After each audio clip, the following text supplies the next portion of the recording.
Uma teacher?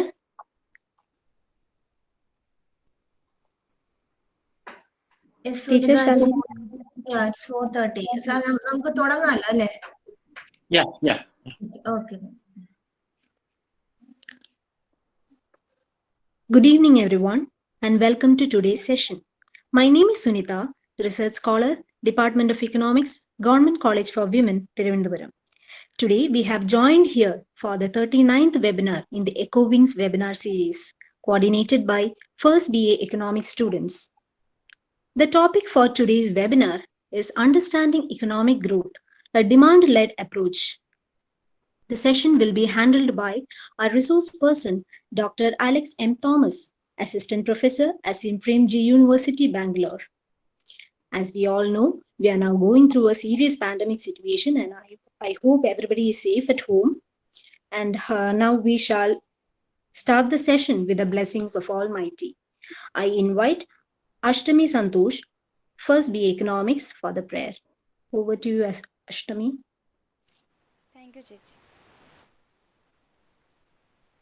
ആകാശപ്പൊയ്കയിലമ്പിളിയാമ്പലും Bhaskara ചിന്താരു നട്ടതാരു പൂവിന്ന സൗരഭ്യം തേനിന്നു മാധുര്യം പാലിന്നു താവല്യം ചേർത്തതാരു സർവചരാചര വസ്തുക്കൾക്കേശനാം സർവധാം കാരുണ്യധാമമായി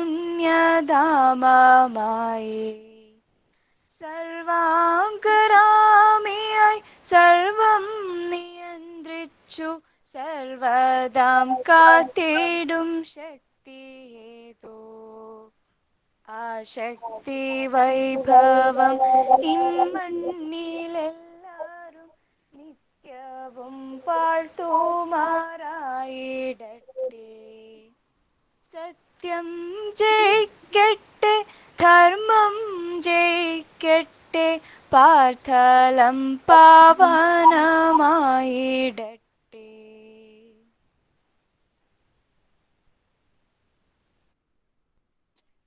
Thank you, Ashtami. Next, I invite our beloved head of the department, Dr. Uma Jyoti V, for the welcome address. Over to you, ma'am. Thank you, Sunita.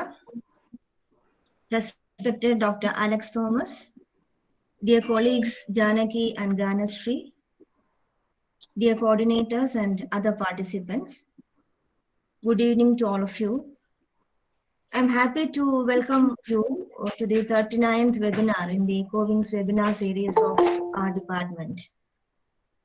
As you know, we have been moving across the expanse of economics, and we have also been trying to be connected in this age of distancing. Appreciating Team First BA for coordinating this webinar amidst their exam schedules, and thanking the faculty coordinator, Srimati S.R. Janaki. Let me move to my duty. Today, we have a young and popular resource person, well known for his writings and lectures on diverse themes in economics. Dr. Alex M. Thomas, Assistant Professor, Premji University, Bangalore. Of course, his junior, Janaki, she was his junior in the Central University of Hyderabad. Janaki will introduce him and share more details. Dr. Alex is a very vibrant academic, as proved by his publications, other writings, lectures, etc. And as far as I know, he has been inspiring many students of economics to explore the relatively unexplored or less touched areas and aspects. And he has always also been engaged in research studies reflecting the alternatives to the so-called mainstream theories and methods. We are really honored by his presence and grateful to him for accepting our invitation. On behalf of the PG Department of Economics and Research Center, Government College for Women, Thiruvananthapuram, and all participants, I extend a very hearty welcome to Dr. Alex M. Thomas. Hearty welcome, sir. Thank you. Today he will take us to the demand-led approach to economic growth.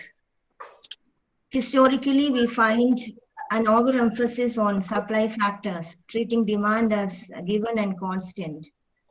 And in the contemporary theories and policy practices, we find some attempts to rebalance the forces of economic growth towards the demand factors. So demand-led approach has historical and theoretical underpinnings, analytical basis, and policy relevance. Let us hear more from Dr. Alex on this. And to some of you, this may sound new, especially the undergraduate students, but to learn something new is always a timeless pleasure, isn't it? And at the end, I am sure you will understand that you already knew this approach in a different way, maybe in a different way, in a different context. So, and also I hope you will be able to move closer to the plurality of economics.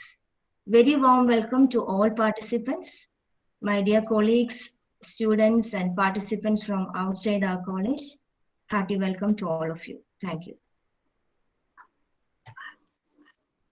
Thank you so much, Uma ma'am. Now I invite our faculty coordinator, Janaki SR, Assistant Professor, Department of Economics, Government College for Women, for the introductory remarks. Over to you, ma'am.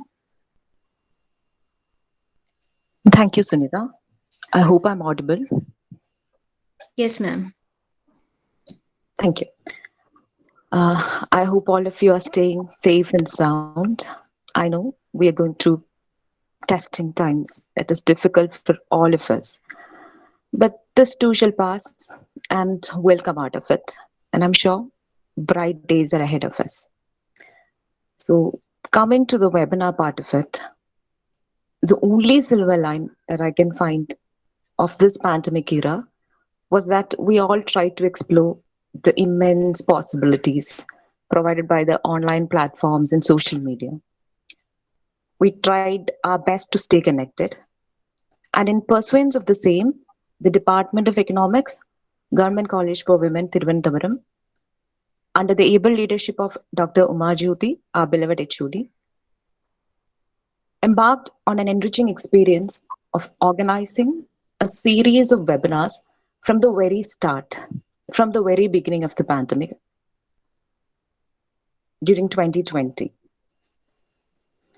And throughout this journey, we were fortunate in dropping in some of the best and eminent resource persons from all over India and abroad for our students. I'm certain our students have definitely benefited out of it. Today, we are hosting the 39th webinar in the series. And today we have with us Dr. Alex M. Thomas, a very young and promising academic and economist. It is all the more intriguing for me because we share the same alma mater. He's a dear senior. And talking more about him, Alex was a senior at the University of Hyderabad, and now he's serving as Assistant Professor of Economics at SM Premji University, Bangalore. His primary research area was the area of history of economic thought, but now he has published a book in macroeconomics, a lucid one, I guess, and we're all waiting for its release. So we're all ears. Over to you, Alex. Thank Now, you. without further delay, we will turn the time over to Alex, sir. Thank you, Janaki ma'am, and over to you, sir.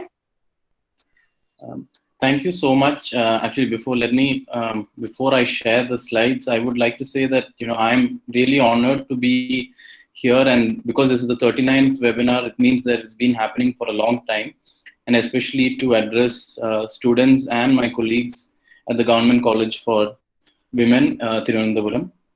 And I must particularly thank Professor Uma Jyoti, the head of the department, as well as Janaki and Ganeshri, and the first year students who have coordinated the entire thing. And particularly, I must mention today at least Sunita and Ashtami. And I think I didn't understand the full part of the prayer, but there were some things that you mentioned which I might come back to, especially the question of truth and in connection with how we understand economic thought. Having said those, I'll just share my screen.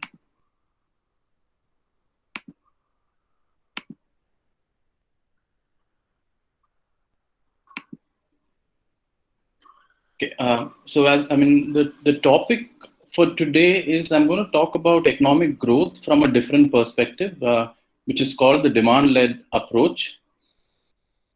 And in a way, one could think that we have been thinking of the supply side approach so far, and now we are talking about the demand-led approach. But there is a significant difference to which, at least in the way in which we think of microeconomics, this is going to be very different. This is my plan. I'm going to make some introductory remarks about what is economic growth, what is the link between growth and development. And then I'm going to talk about the supply side approach, which I think will be known to many of you or almost all of you. And then I'm going to talk about the demand-led approach and then end by making some concluding points. So to begin with, let me just I just want to ask this question, and I would like the students to respond as to what is economic growth. Can you maybe maybe one or two people just unmute and speak, because I can't see anything in the chat, or if one or two of you just put it in the chat, if one of you can read it out to me, that would be helpful.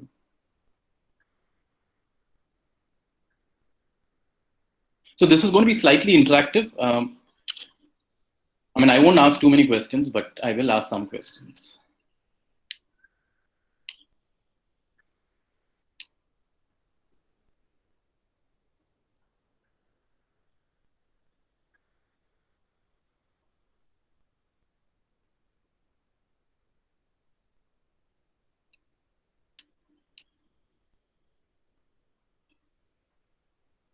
So I must mention that, I don't know if people are writing or not, but at least in class, when I ask questions and students don't respond, they think that I will stop waiting after 1 minute, but I don't. So I can do the same here as well. So I would urge you to respond.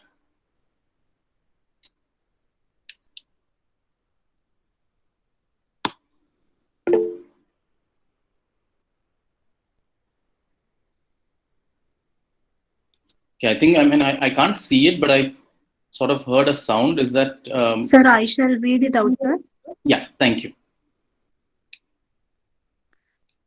Sir, the two answers are there. One is increase in GDP, output and employment.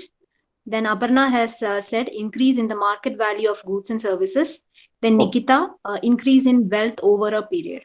Okay. Yeah, thank you. That is enough. All right. So that's right. But what I'm going to try and do now is to try and give you three ways of thinking about it. So generally, when we talk of economic growth and people write about in the newspaper, we think it's a good thing because we want to experience that economic growth.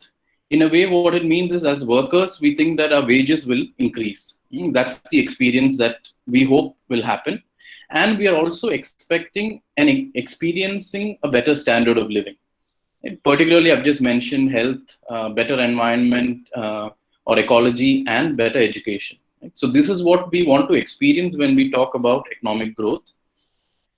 Empirically, and when I say empirically, the way in which economists measure economic growth, like some of you mentioned, is through a growth in the gross domestic product. And then we also have a theory of economic growth, which gives us an explanation, or which tells us what are the factors which cause growth. So, and to me, the most mainstream, or most people, if we ask what determines growth, it will be some variant of Solow's growth theory. And I'll talk a little bit about what this growth theory is, but I think this is the most commonly taught growth theory in economics all over the world.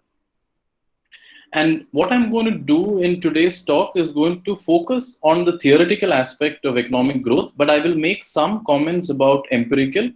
And because the theory has an impact on what kind of um, data is collected, how the data is valued, and what data is shared, and vice versa. Similarly, theory and empirics together have an impact on policy, and therefore they have an impact on what we experience.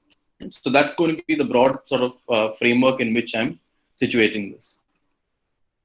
And often when we talk about growth, we often, juxtapose it with or pitch it against development. Here I just want to alert you to this, that very often that when we study development models, whether it's the Lewis development model or Rostow or Banerjee and Duflo's work in development, the question to ask is, what is the underlying growth model?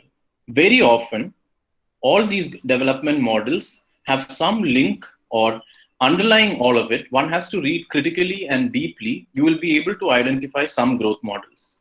Right? So the question for you, I mean, I'm not going to give an answer to this. Maybe in the discussion, if somebody has an answer, we can have a discussion about it. And similarly, within these growth models, the question to ask is, what is the underlying theory of price or value? Or you could say, what is the underlying microeconomics in these growth models? And that will give us a better sense of what these models are trying to do, or what are the implications. Growth, very often, as it was visible from the three answers that was read out, growth has quantitative connotations, and whereas development has qualitative connotations. But what I'm interested in, or what I'm trying to push you to think about, is how do we study the nature of growth? So you have development models, you have growth models, but I think it is also possible to study and understand the nature of growth. Now, the nature of growth, by the way we are talking about it, is primarily a qualitative understanding or a qualitative endeavor. And similarly, there are many narratives of growth. Right? So what causes growth? You can have a narrative, and this has developmental implications because this is often used for policy making. And at various levels, it means that it has an impact on what we generally think of as qualitative changes or developmental implications. There is a question that is very often debated, and it continues to be debated, and I think it will always continue to be debated, is the question of how to achieve growth, and in particular, what is the role of the government? Now, in 2013 and thereabouts, Jagdish Bhagwati and Arvind Panagraya wrote a book called Why Growth Matters, where they said the way to achieve growth is to reduce government intervention, because in their conception, growth sort of trickles down. So let markets do the job, let the governments recede. There was a counter position to this, which was there in Uncertain Glory, written by Jean Drace and Amartya Sen, also published in the same year, where they argued that it doesn't happen like this, and we need to significantly intervene such that we can meet certain needs, because growth does not automatically trickle down. So there is this debate, and this debate continues to be there. So I'm not really going to get into so much of this question, but there will be implications for what I say later on this question as well. So now let me ask a more specific question, and I would like, again, 2 or 3 answers, responses from you. What causes economic growth in a theoretical sense, right? So when you have studied growth theory, what are the factors you think generates economic growth? So again, I'll wait for a minute or so. You can unmute and speak, or you can put it in the chat and one of you can read it out.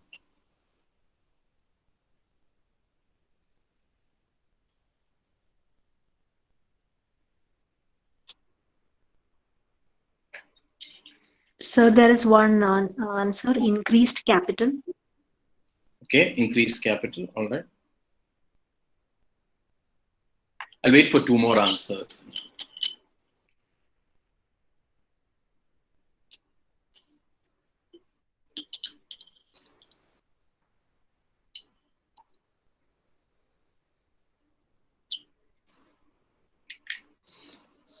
Increased income. Okay.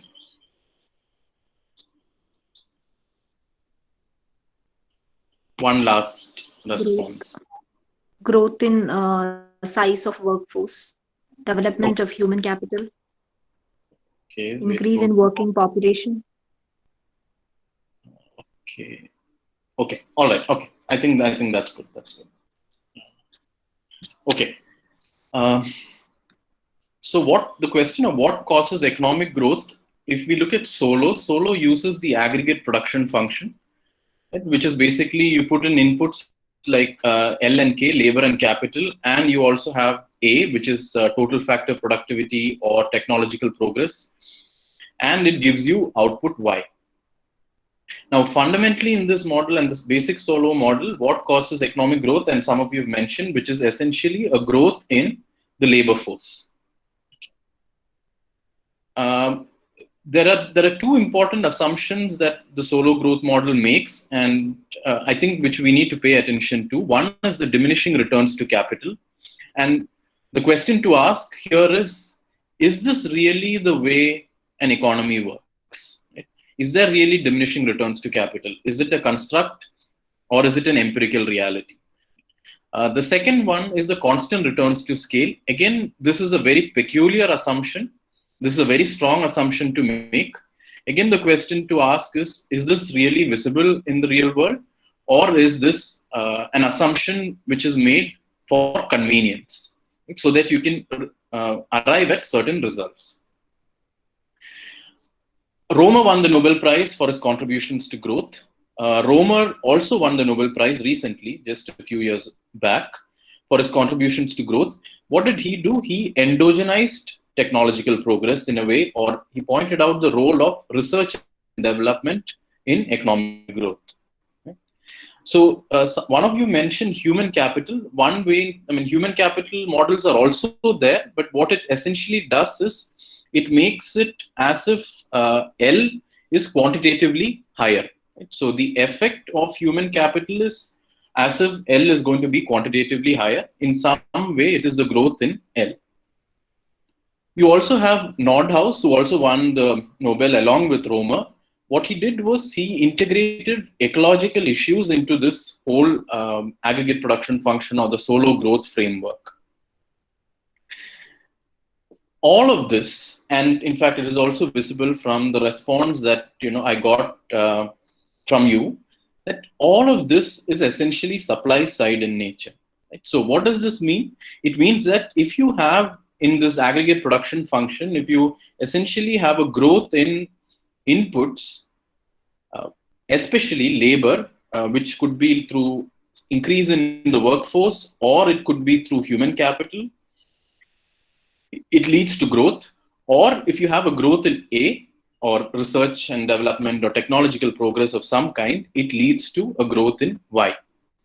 So this is called a supply side approach. Now, you will remember, that it is as if you have an increase in inputs and there is no demand deficiency. Right? So the question that I'm going to pose and try to give an answer through the demand-led growth is that what ensures that whatever is being produced is actually going to be demanded? What ensures that? So let me break down the supply side approach a little bit more. One of the main things, if you look at the microeconomics that is underlying the supply side approach, is a utility theory of value. So relative prices of commodities are determined by their relative marginal utilities, or P1 by P2 equals MU1 by MU2. And this is the basis of the supply and demand approach that is very popular. You have the functional form, you have the diagrams, which is again so popular that people think this is the way the world works, or this is the way the world should work. And these two are related. The third point is that in this approach, wages are determined by the marginal product of labor in a competitive, all this is in conditions of competition and in equilibrium. In other words, wages are endogenously determined. So you have the labor market where labor is treated like any other commodity. It is just as if, you're paying for a biryani or an apple or something. Wage is treated as any other commodity. Labor is treated as any other commodity. And when the demand for labor and the supply of labor intersect, you have your wages which are determined at equilibrium. So wages are endogenously determined within this model. The supply side approach makes use of the aggregate production function. The other aspect to it, which can have variations, but under conditions of competition, you have a tendency to full employment. Now, the way in which the supply side approach is able to explain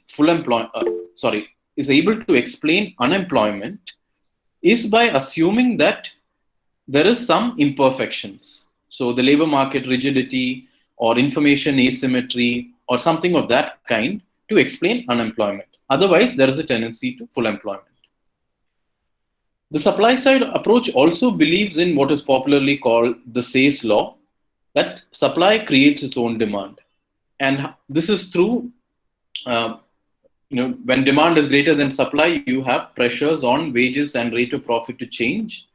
Right? And the supply and demand also adjust in such a way that whatever is supplied will always find its own demand.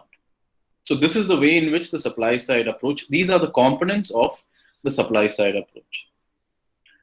And this is what is conventionally taught in all growth theory programs, not just in India, but across the world. Because this is the dominant school of thought, which is, as Uma Jyoti ma'am mentioned before, it is the mainstream economics or the neoclassical economics or marginalist economics. So this is what people learn. Now, what is the demand-led approach? First and foremost, it can be built on a non-utilitarian theory of value. That is, value is not determined by the marginal utility. Right? This has got nothing to do with that, but there is an alternative way. Maybe I'll just ask a question here. Can maybe one or two of you tell me whether you know of any non-utilitarian theories of value? Right? So what determines prices? Are there any other theories of values that you've come across?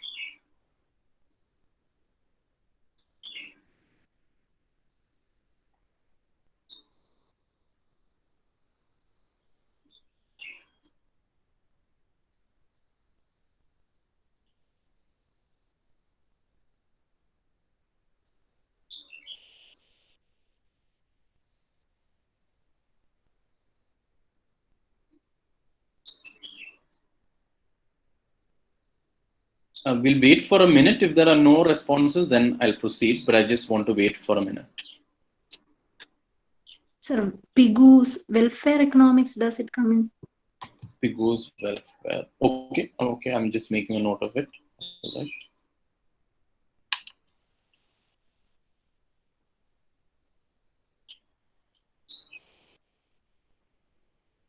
Okay, so when I say utilitarian, maybe it's a strong word to use, but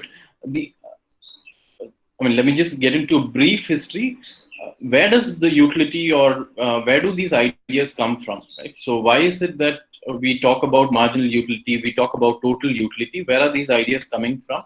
In a way, they're coming from the utilitarian tradition in J.S. Mill, later found in William Stanley Jevons, later taken up in Marshall. It is also there in Pigou. It is there in Samuelson. It is there in Mankiw. It is there in all textbooks most of the textbooks that we use. Right? Because utility is central to it. And this comes from a particular kind of philosophy. Now, if you look back, like before Jevons, let's say we go back to Adam Smith or Ricardo or Marx, what you find is all of them have different kinds of labor theories of value.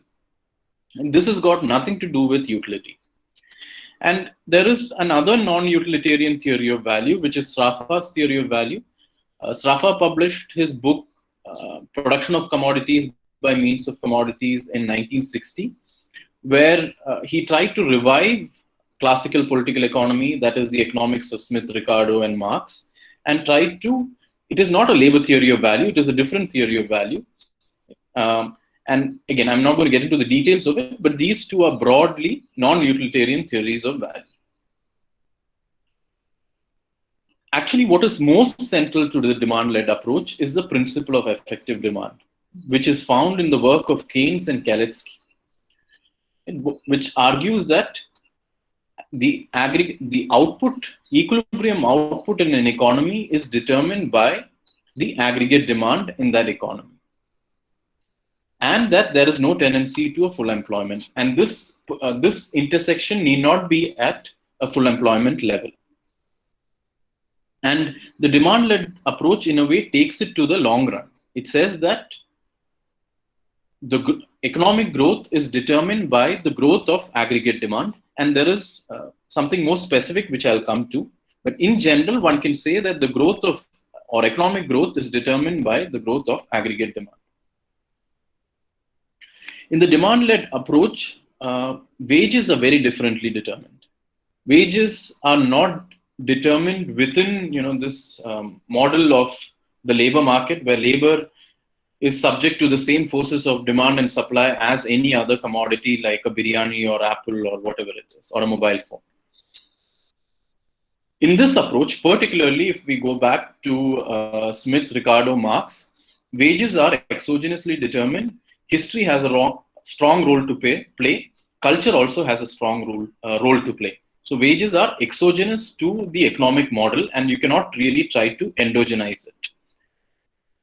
Which also means that we have to pay much more attention to history. We have to pay much more attention to culture.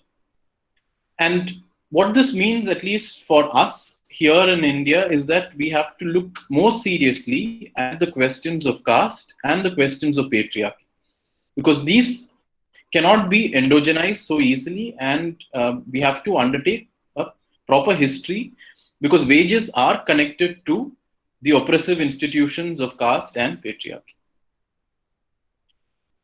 There is, as I mentioned before, because wages are exogenously determined and because of the principle of effective demand, there is no tendency to full employment in this approach in a perfectly competitive economy. And this tendency to full employment is not based on rigidities or imperfections and all that. Right? Even if there are no imperfections, there is no tendency to full employment in this analytical framework. So as I mentioned, I told you earlier that in general, we can say that economic growth is determined by the growth of aggregate demand, but it is a bit more specific than that. It is determined by autonomous elements of aggregate demand. What do we mean by autonomous? Autonomous refers to that part of aggregate demand that is not induced by the current levels of output and income. So, there is induced consumption, there is induced investment. We are talking about those elements of aggregate demand which are not induced by the current levels of output and income. And one of them is government expenditure, because the ability of the government to spend is not tied to how much output is there in the economy. So they can spend beyond that. Now let me ask a question again. The question of, is there demand in classical political economy? So I'll just wait for, again, maybe a minute to get your answer, because often we talk about classical economics or classical political economy. You would have heard about classical economics in some form or the other. Do you think that there is demand in, or demand is important in classical political economy, based on what you've learned so far?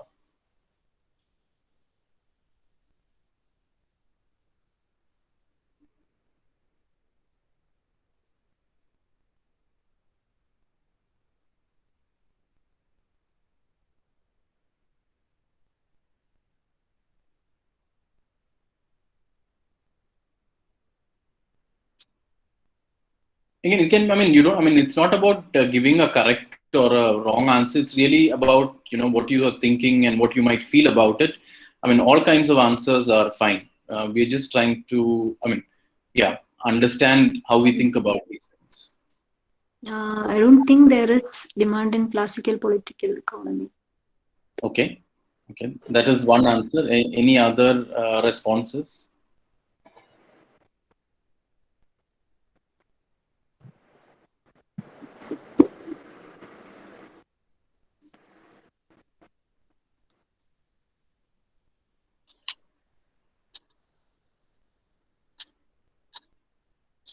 Okay, I think I'll proceed. Okay, well, the one answer is, yeah, sorry. I think if you consider population theory is given by Malthus. Malthus, yeah. If you consider Malthus as a classical political economy, then we can find the mention of effective demand in his theory, because it is the lack of demand that leads to the slot. Right. Yeah. So that's right. So I think that there are actually both of what you've said is in a way there in the common understanding. One is that there is not much role of demand or aggregate demand in the way we understand it in the Keynesian sense in classical political economy. But as you mentioned, it is also true that in Malthus, who is a classical political economist, there is a recognition of the role of aggregate demand. Now, let me take you through a little bit of history here, especially on Keynes on classical economics. Now, what did Keynes say about classical economics? This is important because Keynes classified everybody before him as a classical economist. Right? So there is pre-Keynes, so Keynes said that all of them are classical economics. This is not any kind of analytical definition. So Keynes made this wrong classification, at least analytically speaking. And this is repeated by all the macroeconomics textbooks. So when we study macroeconomics, we talk of classical economics, which is actually the economics of Pigou and Marshall. And then we go to talk about Keynes. Right? So when people then hear the name Adam Smith, Ricardo, Marx, it is a bit of a confusion, right? When they are called classical economics. Right? So basically, this Keynes's classification is a wrong classification. Pre-Keynesian, the way in which we understand classical, it's not equal to classical economics. And the reason for that is there are two pre-Keynesian paradigms. By paradigms, I'm talking about a basis of a structure of theory which is fundamentally different from each other. One is what is called the classical school. So you have people like Smith, Ricardo, Marx. And you have the marginalist school, which is built on a utility theory of value. And some of the notable proponents of this school is Jevons, Walras, Marshall. And Keynes's main opponents in the general theory are actually Marshall and Pigou, who were saying that if there is, during the time of the Great Depression, if there is unemployment, we don't have to do anything about it because the wages will adjust in such a way so as to ensure full employment. So Keynes's main opponents are Marshall and Pigou, but this confusion continues because the textbooks often repeat it without any qualification. Now, the question of classical political economy and demand, let me just revisit that. And I think, as one of you mentioned, usually we think of it in terms of Malthus as having emphasized the question of demand. And if we think of Marx also as a classical political economist, because their analytical structures are quite the same, although his critique and criticism of capitalism of a different degree compared to the others. But in both Malthus and Marx, the question of demand does come up. But I want to alert you to some recent work that I had done actually, where if you look at Adam Smith and David Ricardo, they have these notions which are called effectual demand and extent of the market. Both of them suggest some kind of a demand notion in the work of in Wealth of Nations and in Principles of Political Economy. Now, but it is also true that they have some supply side elements. Right? So the belief that demand was not really addressed in classical political economy is not the right one. Of course, when I talk about effectual demand and extent of the market, they are not at all of the same kind as what we study in neoclassical economics, where you have the supply and demand schedules. It is not like that. But what I'm saying is that these ideas are more similar or akin to what we understand in the sense of the Keynesian idea of demand, right? In some sense of aggregate demand. So what is the problem with supply side growth policy? So I'm just going to share screenshots of two papers that I've done on this. When I looked at the economic survey of 2014 and 15, and I went through it in detail to try and understand what is the underlying, so there are these policy documents like economic survey and the budget, but what is the underlying growth theory? Can I see something like that in these documents? And what I found, it's not surprising, but what I found is a strong commitment to the supply side growth theory. And what this means is, in a way, that, okay, the government will not take much responsibility for growth. Let the markets do its job and growth will sort of automatically happen. Right? Or let's depend on foreign direct investment. But foreign direct investment is more volatile than private investment. Right? Let the government not step in. Let's try to give tax breaks. Let's try to reduce interest rates or various kinds of ways so that private investment can kick in. Right? But there was no commitment to thinking that there is a role for aggregate demand, nor was there a recognition that there could be a problem of aggregate demand deficiency, and that this was the reason why growth was damped, and this is the reason why we don't have full employment of labor. And so in this paper in EPW, I tried to do that. Then when Romer and Nordhaus won the Nobel Prize, I was looking at some of the key papers and also at what the Nobel Prize Committee had written. Again, you find that there are very many theoretical dissatisfactions, some of which I've already mentioned.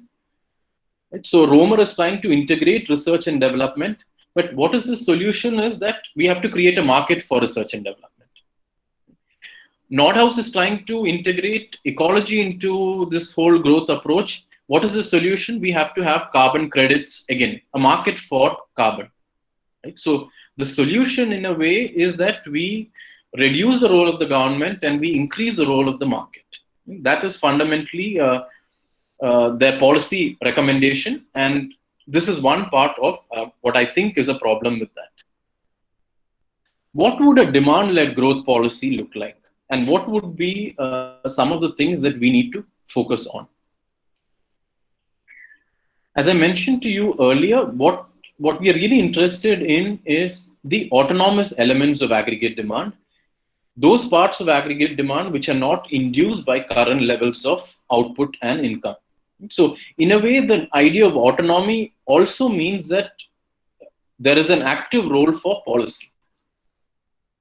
One is autonomous consumption.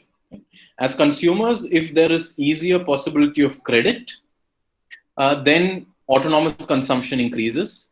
Or if you have very high wages, it means that we can, it's not that we are constrained to just what we need based on our income, but we are able to engage in other kinds of consumption, not tied to the current levels of output.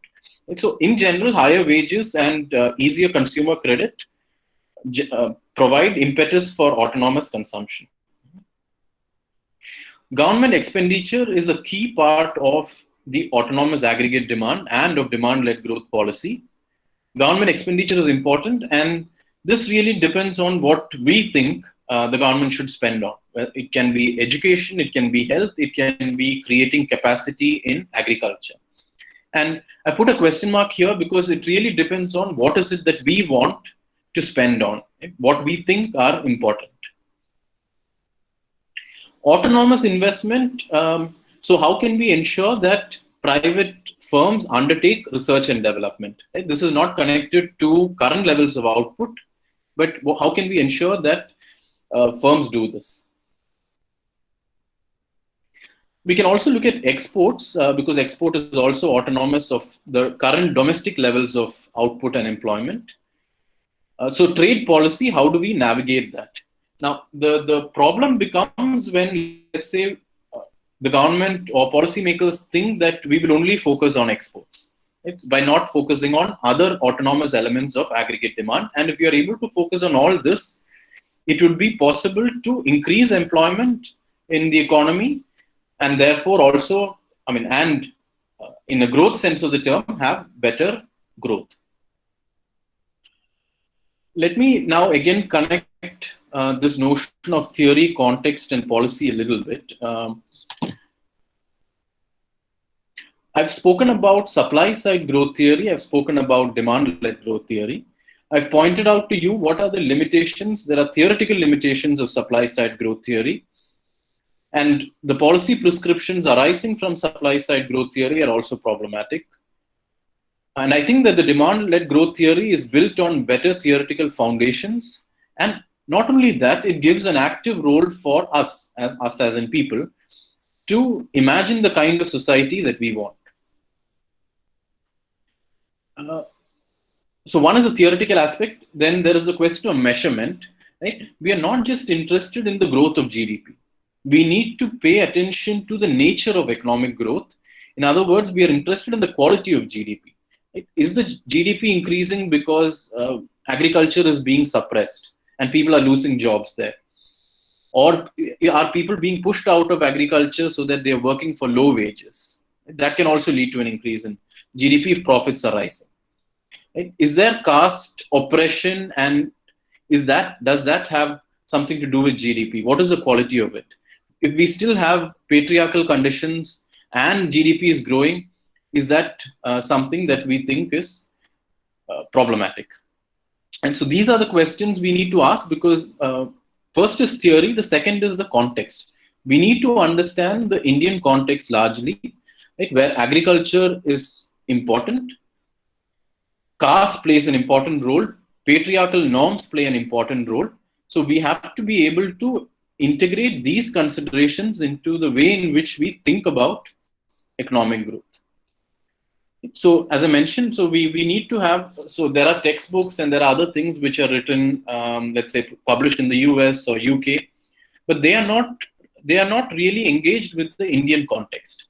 You have development models which are maybe written by Indians, but what is the kind of theoretical framework they draw from? Primarily, they are all supply side in nature.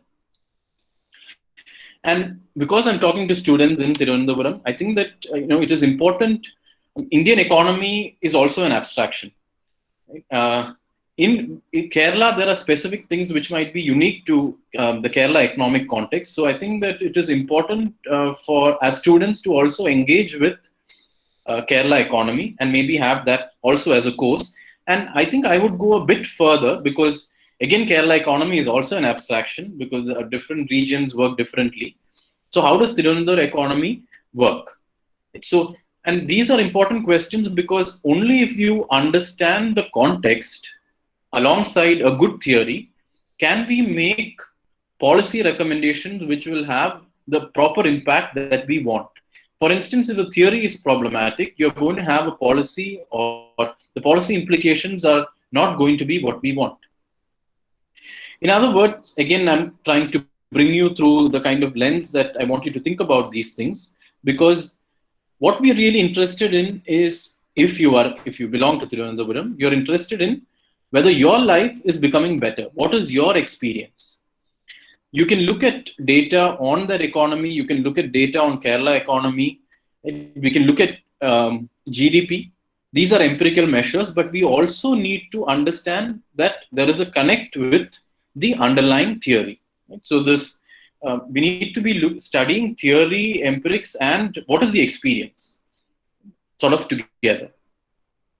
So let me now just conclude. I've got 2 slides. The first is, there are limitations of the supply side growth theory, which are fundamentally theoretical in nature. Problems with, I haven't gotten into the details of it. I have listed it and I've asked certain critical questions.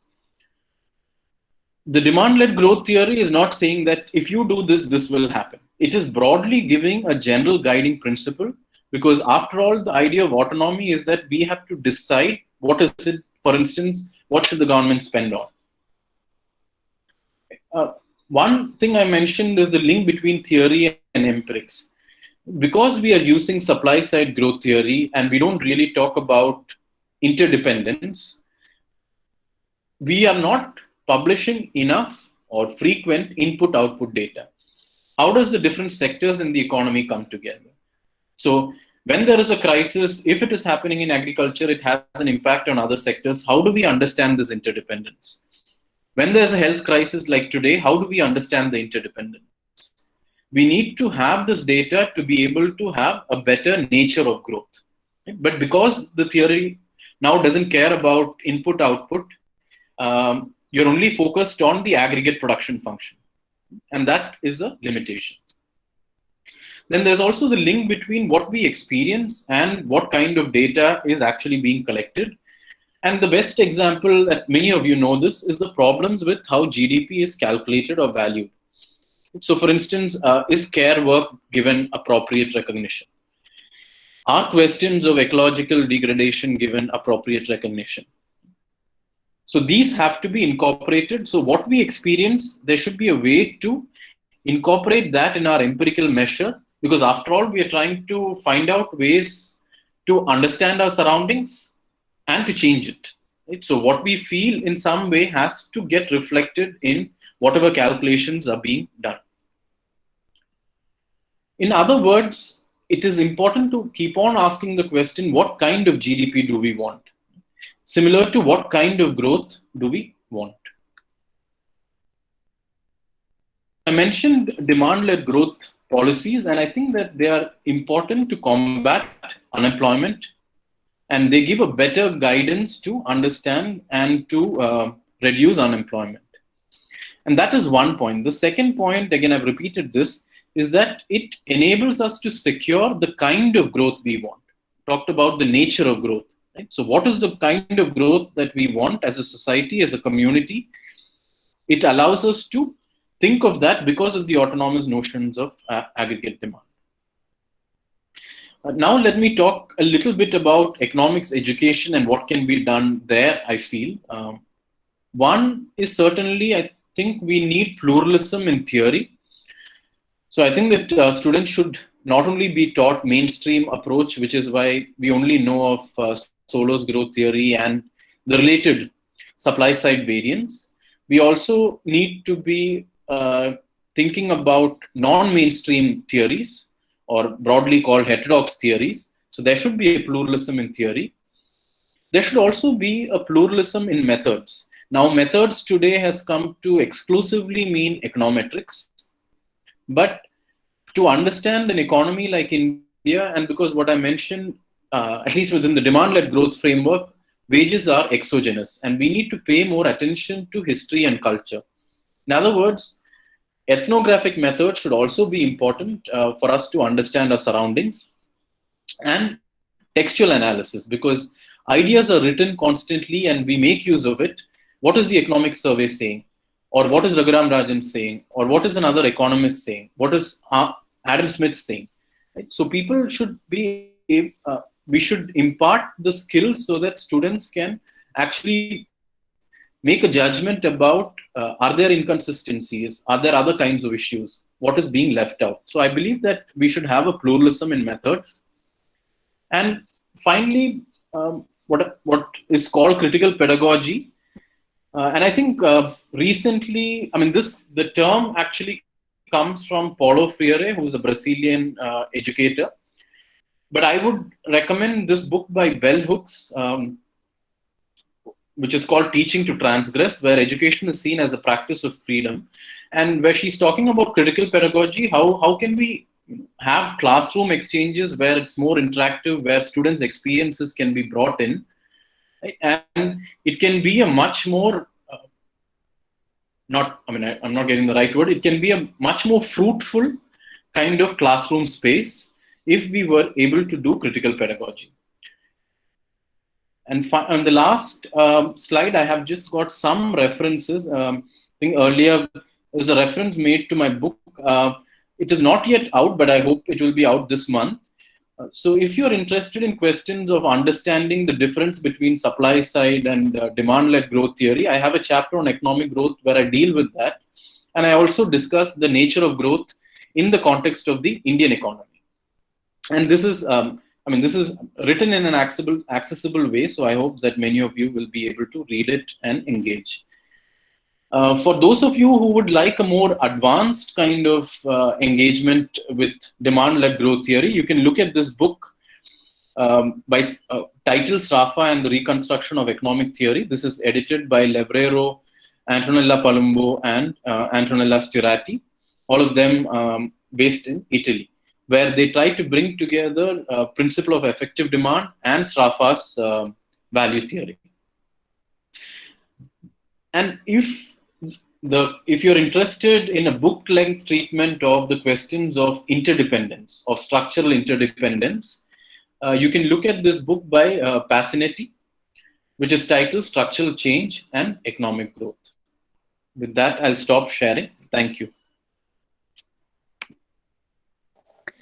Thank you so much, sir, for giving us a new insight to our existing knowledge and also introducing to us a lot of new perspective to view economics and not to just stick on to our conventional aspects. And now we'll go ahead and take some time for questions now. Participants can either mute yourself or and ask questions, or also can type your questions in the chat box and I shall read it out. So, participants. Thank you, sir, for these beautiful explanations. I have one question regarding the theoretical concept of this model.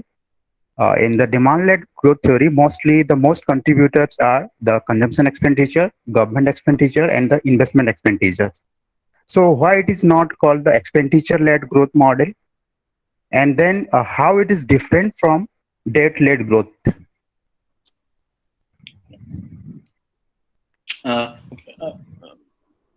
Sunita, can I take this question now? And Sir, as you wish, sir. Okay. You want to answer it now? You can. Yeah. Okay, I'll just maybe respond to it now. Yeah, why is it not called expenditure-led model? I mean, I really don't know the answer to that question. It's a bit like, I think, because principle of effective demand is there, and maybe because supply and demand are most commonly used terms, and it's also to differentiate with the supply side growth theory, which is based on the aggregate production function. So there, if you say expenditure, I think it doesn't have the same kind of opposing force as demand does. So to me, it is probably to do with that, but that's just my hunch. The second question about debt, again, I mentioned that you can have an increase in autonomous consumption if it is fueled through debt, right? You can have that. But of course, if the debt becomes unsustainable, or if there is a bubble, then there's going to be an issue. Right? So the nature of growth or the kind of growth that we want cannot be really distinguished or divorced from the question of what growth is actually happening. So I think the kind of growth is really central, and we cannot just let's just assume that let the GDP grow because of market forces and then everything will be fine. Right? So that kind of a thinking is not accommodated by the demand-led growth theory framework.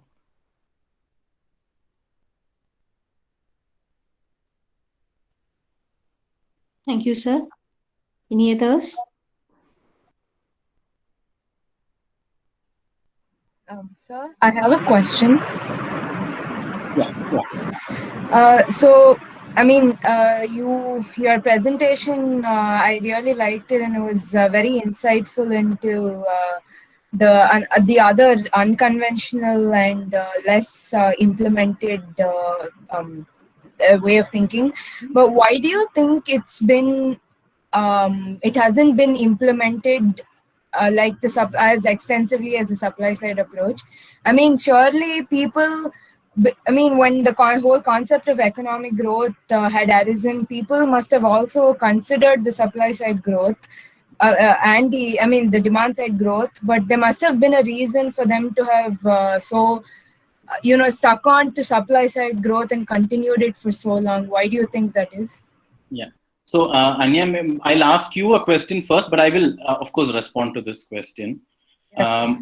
So the question is, why do you think, first of all, is Marx taught in your curriculum? Sir, I just finished the 12th grade. Oh, you just finished the 12th grade. Okay. Is Marx taught in class 11th and 12th? No, sir. No. So to me, the question is why isn't Marx taught? Because Marx has made fundamental contributions to political economy and in economics. So the way in which education, that is, whether it is school textbooks, often school textbooks are just written as a lower version of the university or undergraduate textbooks. Undergraduate textbooks are usually written as a lower version of the postgraduate textbooks. Right? Now, who writes these textbooks? That's the question. Are we looking at what is happening in America? Are we looking at what is happening elsewhere and then writing these books? What kind of, and this is a very important question. I mean, you raised a very important question as to why these are not there. The answer is, in one word, it is about power. And power because who are the ones who control education? Economics education, who are the ones who decide what kind of ideas should be promoted? Why is it that some ideas are not spoken about? For instance, students who complete undergraduation in economics in India, if I ask them the question, how many Indian economists do you know based on what you have studied in the curriculum, the answer would be hardly any. Because where is our curriculum coming from? Are we really paying attention to our context? So that's one, sort of a general imprecise answer. But the more precise answer is, at least even before Keynes, there has been economics education has been dominated by neoclassical economics. So people have been trained in neoclassical economics or marginalist approach or this utility theory of value that I've mentioned for years now. And it still continues to be. So people who are trained in that then go and become policymakers. So they do not have an alternative framework at all. They have not been taught, and most people won't know. So if you are exposed to it, you know about it. But if you're not, you don't. So that's one reason for it. Now, what happens during times of crisis? So when the 2008 global financial crisis happened, there were a lot of students economics students who said across the world, saying that what is being taught in our universities is not sufficient. We need to go back. We need to look at Marx. We need to study Keynes. Why are these ideas not taught to us? So whenever there is a crisis, people ask the question, why are we not taught these alternative schools of thought? So, I hope that, the current generation or the next generation is able to make a change. But unfortunately, the situation is that what is dominant is the supply side growth theory approach. Just like when you study microeconomics, in your microeconomics textbook, you're only going to study one theory of value. You're not studying labor theory of value. You're not studying any other theory of value. Just like demand and supply is one kind of way of looking at it, there are other ways of looking at the economy.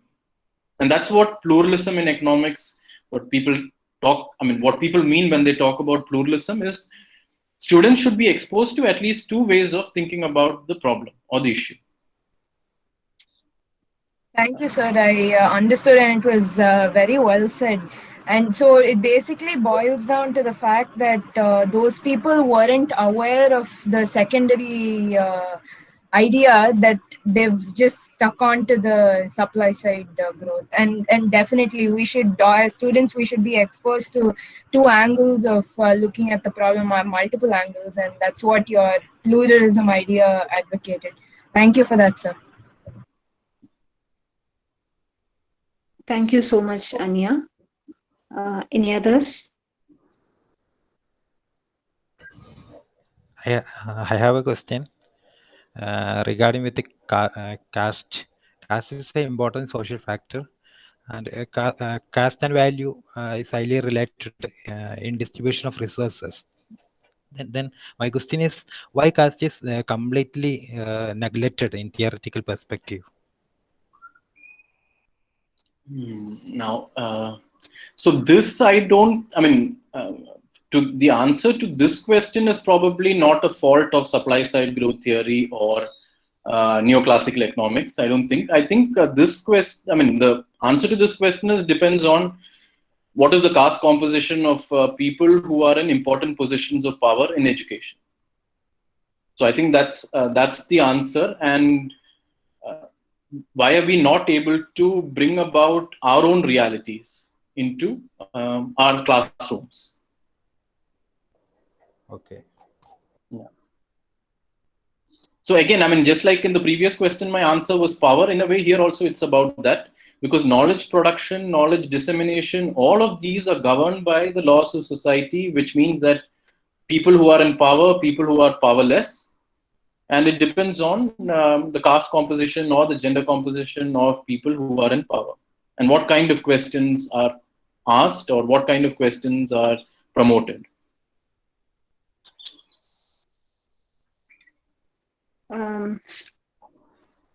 Sir?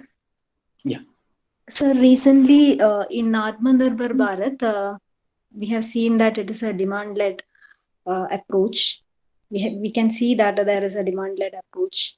And what is your opinion on that particular aspect, sir? Yeah. So even within the people who follow the supply side approach, ultimately, if there is some kind of a crisis, then you want the government to step in, right? So then you adopt. So what is called kind of, I mean, it's more of a short-term tactic to ensure that the problem is solved. But what I am arguing for is that we need to have a permanent kind of demand-led growth policy, not just when there is a problem. Because only by incorporating that can we really get the kind of growth that we want. So that's the kind of distinction I'm making. Demand management policies are constantly followed by governments. So one extreme is, of course, austerity, when we say that no, the government should not spend. But sometimes, depending on the persuasion of the government, they will say, okay, we have to step in to do something, because it's also a political issue.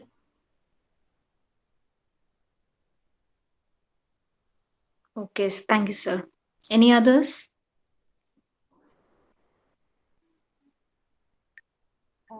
Where can we find the recording of the session?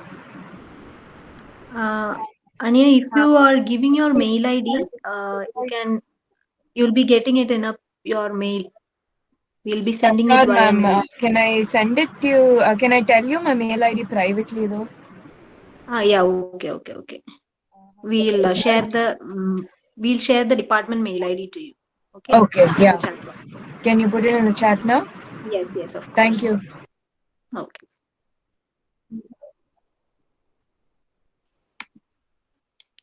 Any others are there for any further questions?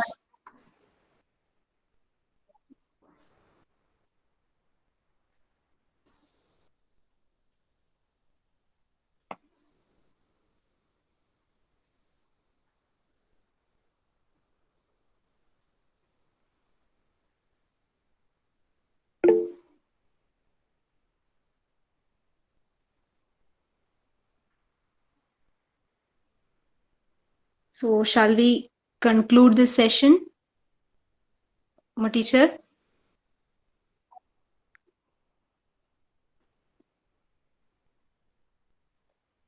Okay.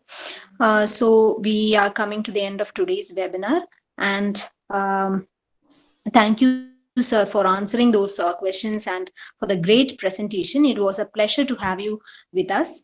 And for the vote of thanks, I invite Parvati, First BA Economics, Government College for Women. Over to you, Parvati. Hello, am I audible? Yes, Parvati. Yes, Parvati. Good evening. It's my privilege to propose vote of thanks and acknowledge the contribution of those who worked behind to make this session happen. On behalf of everyone, I extend a really hearty vote of thanks to our facilitator, Dr. Alex M. Thomas, sir, for sparing your valuable time for us and for providing an inspiration to explore more into different aspects of economics. I extend my sincere gratitude to Dr. Uma Jyoti V, Head of Department, PG Department of Economics and Research, Government College for Women, Trivandrum. Thank you, ma'am, for the wonderful opportunities that you are providing us. I'm immensely thankful to our faculty coordinators, Ganashri ma'am and Janaki ma'am, for your positive words and valuable presence. I thank Ms. Sunita Nair, Research Scholar, PG Department of Economics and Research, Government College for Women, Trivandrum, for comparing this session. Finally, I thank all the coordinators and all the participants and especially those who have interacted in this session. Thank you all. Thank you, Parvati. So this concludes the webinar. Thank you all for attending. We hope you have learned and enjoyed this session. We'll see you next time. Thank you so much. Thank you. Thank you, sir. Alex, sir, would you Yeah, mind thank you, staying Parvati. back for... sir, would you just mind staying back for 2 minutes after everybody leaves? Sure, I'm okay with it.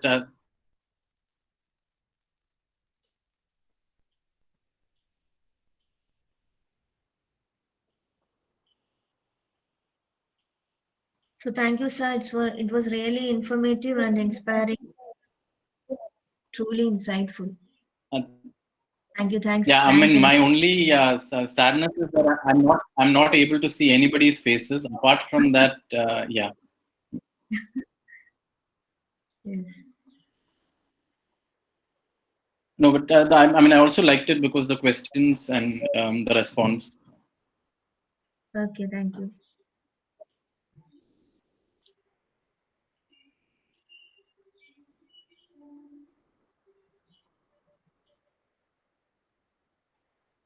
So Anya, you want to be here? Yes, ma'am. I just wanted to talk to sir after everybody leaves. Means, we should leave. No, you can. No, after all the So, ma'am, maybe students you leave. can. Ma'am, maybe can you stop the recording? Yeah. I forgot to stop it. Sorry.